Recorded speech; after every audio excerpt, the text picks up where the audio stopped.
See, I feel like these other bloggers lack the courage to tell you the truth. And the truth is that the streets are a myth created by the government to destroy us and advance themselves into elitism. And it's no secret that when a forest grows too wild, the purging fire is inevitable. See, they've waged war on us economically, and they've waged war on us chemically, all while we're too busy waging war on one another. See, in the end, we're all casualties of a war that we were born into, falling victim to a game we wasn't sworn into, knowing we don't want to play, but we stay and pretend to until the fucking game's over, but the game ends you. It really hurt me when they killed Stan. Nobody knew who to shoot. We ain't even have a plan. He sold me my first gun. He held my first son. If I was with him shooting it out, bitch, we the one. I shed tears for my niggas who ain't here. They tattooed and spit that real shit to remember him. Bitch, I'm that dude. Catch a op and spit on his baby daughter. I'm that rude. Right at 3 o'clock as soon as he get her out of school. You killed my dude. I don't give a fuck about you. I hope somebody killed you in case I never found. God bless the dead.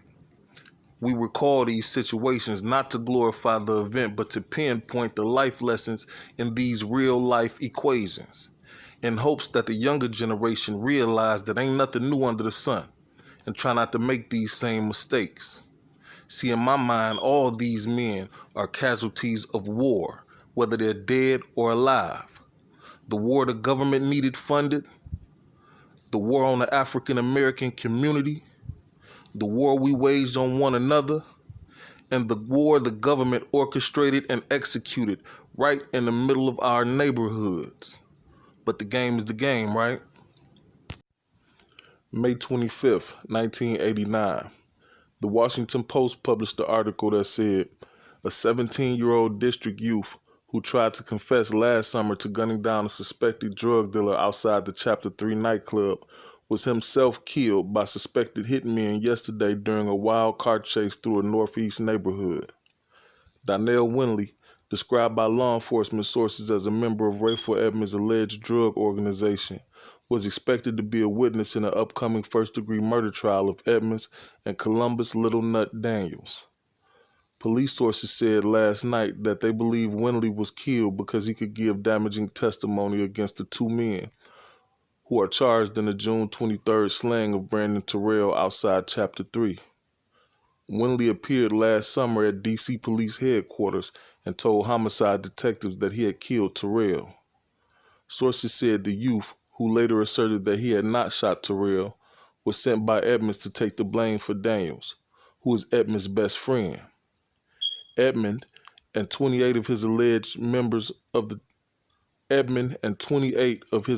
gang members have been charged in a 39-count indictment with conspiracy to distribute more than 5 kilograms of cocaine. Edmond, who allegedly ran the city's largest cocaine distribution network, faces a maximum penalty of life in prison and $12 million in fines if convicted of the 12 charges against him. Yesterday's incident began shortly after 2 p.m. when Winley was sitting in his mother's new Hyundai on Capitol Avenue Northeast and 2 men in a brown Ford Bronco started shooting at him, according to homicide detectives. As Winley tried to elude the gunman, they cut him off and started shooting at him, a police source said last night.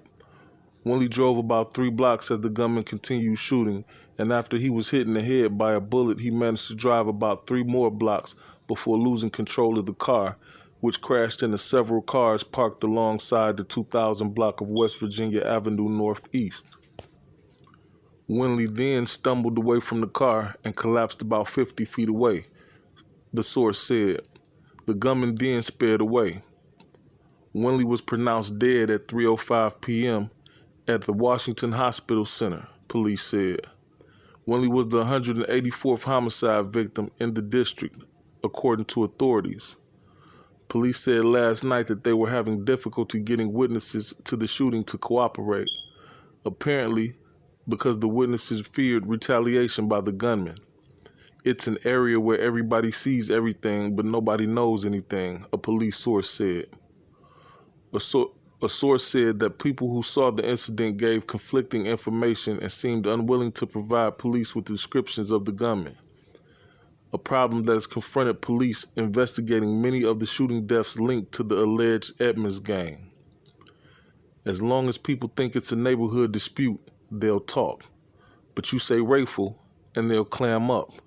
They're afraid of him, even though he's in jail, a law enforcement source said last night. Richard DeFranco, manager of the soap and stuff store on West Virginia Avenue, said the car Winley was driving was so new that it bore temporary tags. The back window was blown off, DeFranco said. Police sources said that Winley was a suspect in the September 15th shooting death of 19-year-old Clarence Monkey Feet Guy, who was found by police in an alley alongside 933 5th Street Northeast. Sources said Guy's death apparently occurred after rival drug dealers trying to avenge the stabbing of their leader could not find the assailant and so instead killed Guy, the best friend of the man they were looking for. No arrests were made in the case. Sources said Winley, whom they described as a gopher for the Edmonds organization, was sent by Edmonds to confess to Terrell's killing because, as a juvenile, Winley would not have been sentenced to more than 2 years in prison. Terrell was shot outside the Chapter 3 nightclub after he and Edmonds had an argument inside about payment for cocaine that Edmonds had sold to him, according to testimony at the preliminary hearing for Edmonds. Witnesses said that the gunman shot Terrell and stood over him after he fell, firing more shots. What up, though, everybody? Welcome back to Up for Debate TV. I am your host, Ozone O. And dig this here, man. Let me start this by saying shout out to the real Harlem Money, man. Salute, man. He sent a donation in, the first one I got this new year, man. Shout out to you, man. Things like that really help the channel grow. You know what I'm saying? People want me to do interviews with folks. They want me to get a podcast going so folks can call in and we could debate the issues live and stuff like that. Them donations, they really help the channel grow. So I really appreciate everybody that send them through. And today, it's the real Harlem Money. I see you. Dog, that was real. And I did this here. I did this video just to show everybody that ain't no winners in the game. You know what I'm saying? Like I said in the beginning, we record these events not to glorify nothing. You know what I'm saying? But to pinpoint the real life equations that's still affecting us to this day in every neighborhood, in every ghetto, in every city across America, especially where it's an African American community at. You know what I'm saying? It seems like we have we have the worst time coming together. You know what I mean? Everybody else can stick together for a reason, for a cause at some point, except for us. You know what I mean? And look what it do to us. It ain't no winners in the game. It's only losers. You feel me? Look. People talking about how Rayful was the richest. Ain't nobody had more money than Rayful in D.C. Look at Rayful now. Did he win? He was winning at a time. That's just like a basketball game. The Bulls was up at halftime. But by the end of the game, they lost. You get where I'm coming from, man? Kevin Childs is a solid gangster. New York City, you know what I'm saying? Solid gangster. Had a solid crew. You know, did his time, came home still running a different business. You know what I'm saying? Same lane, different business, getting money. Did he win or lose, though? Look at what he lost along the way. The time he lost, the people he lost.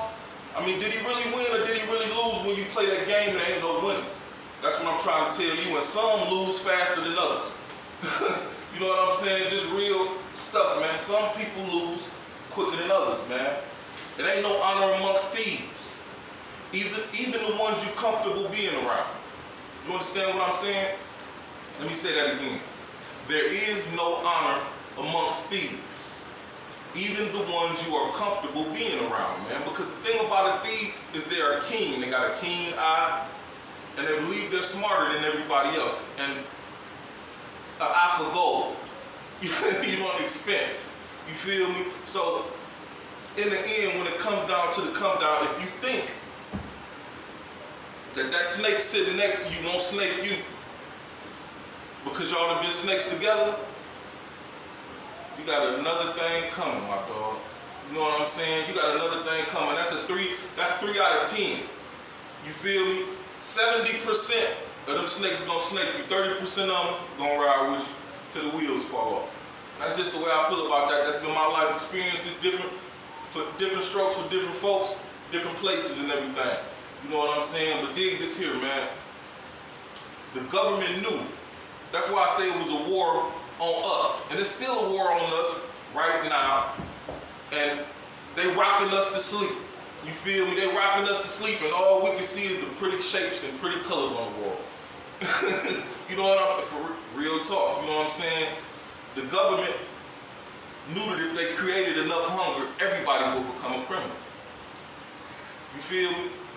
And once you realize that, as a man, looking back at the game, the things that went on and the stuff you did and made it through, it's like your life was some type of weird government experiment. You know what I'm saying? Because they created all these circumstances. And I'm not trying to be one of them dudes that sit here and blame it on the man. The man did this, the man did that, but the man did a lot to create the circumstances a lot of us grew up in. You know what I'm saying? To dominate the circumstances a lot of us grew up in and accelerate themselves into elitism. Straight up. And destroy us at the same time. You know what I'm saying? One point I want to get across to you young fellas is compassion is an emotion your enemies will not have for you. Flat out.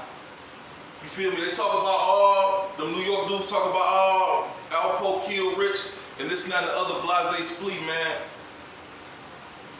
That dude did a couple things that he wasn't supposed to do either to his people. Or whatnot. And if you know that in the back of your mind, then you know who you're dealing with on the other side of this gun. You feel me?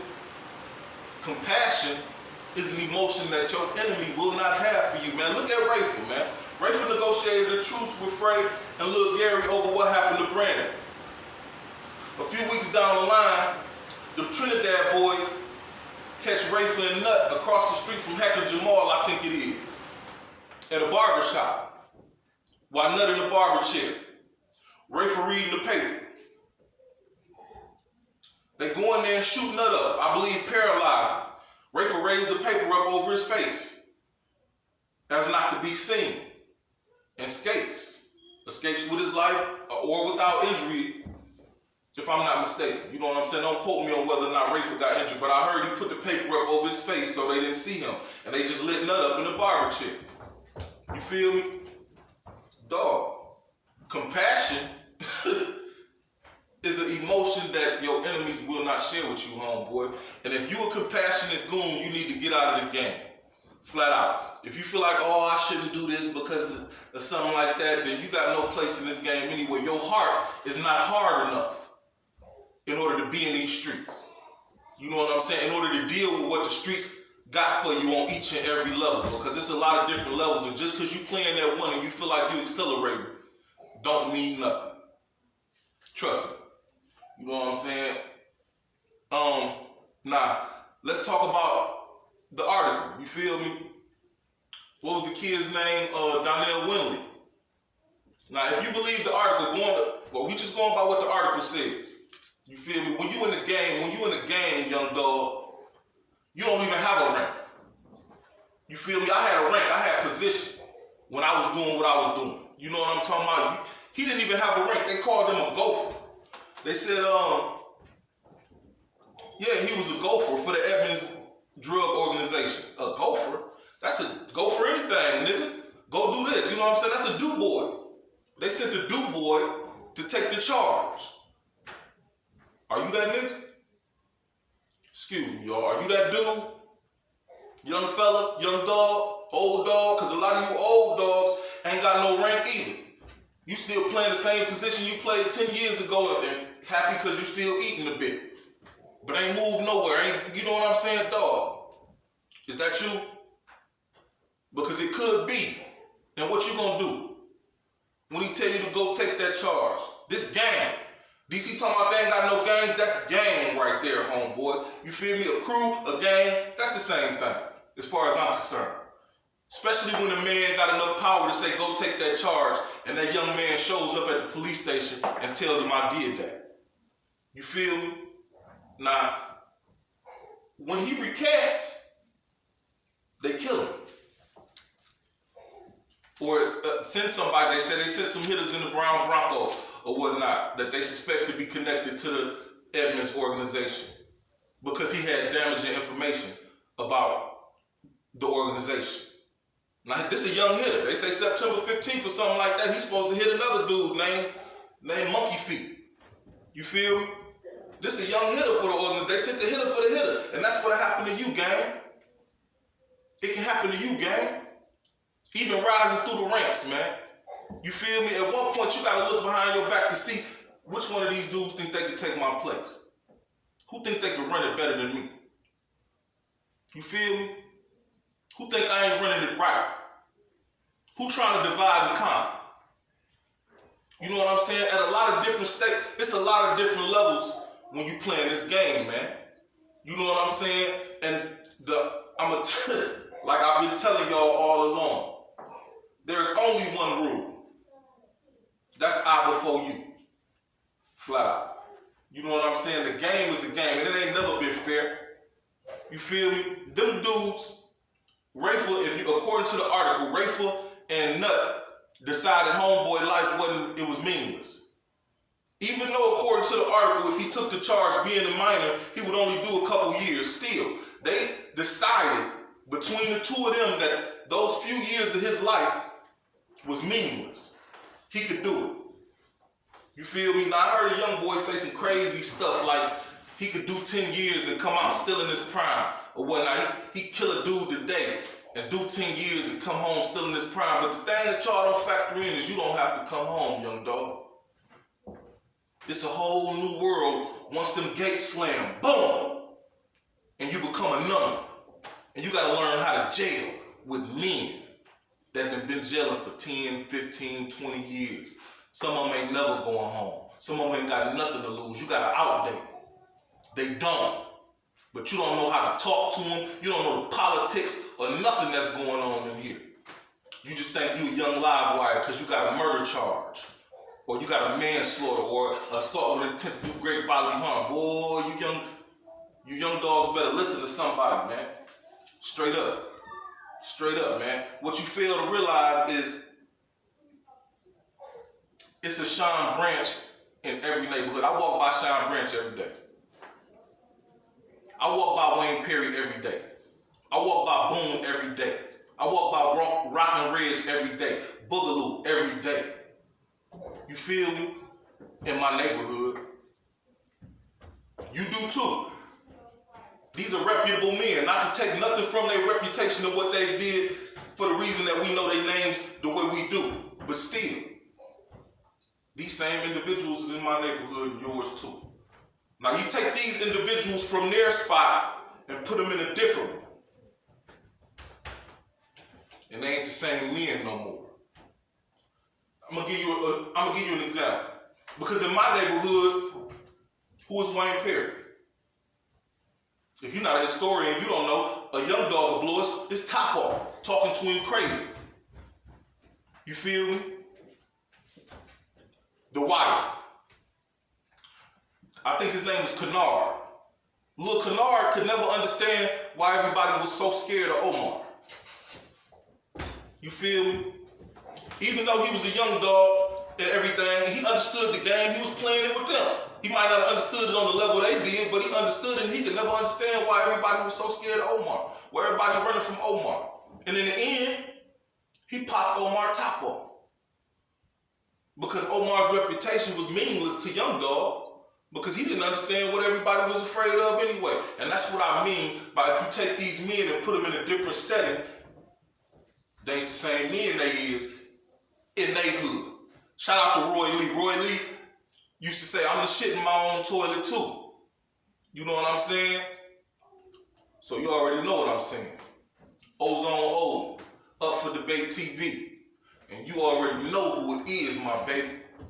when you see what you see, man. The game is dead, man, and it's for suckers.